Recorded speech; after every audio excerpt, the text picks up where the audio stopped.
Ukwenza intando kaNkulunkulu kuyabiza. Kubiza impilo, akubizi imali.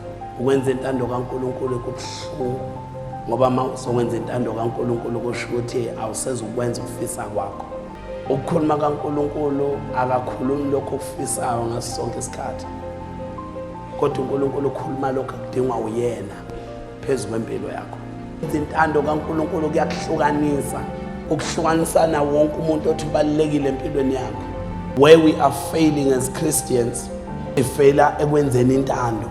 Singahlabelela sonke, sithandaze sonke, sishaya izandla kanye sithandaze mase kwenziwa intando kaNkulunkulu. Ithiwela kuhlukana khona endleleni. Indlebe yomuntu ilikhuni ukuze ukukhuluma kaNkulunkulu engakabi nesimo esimphoqayo. Abanye baze benze intando kaNkulunkulu ngenxa yokugula okuthize osekungenile enyameni besenza intando kaNkulunkulu.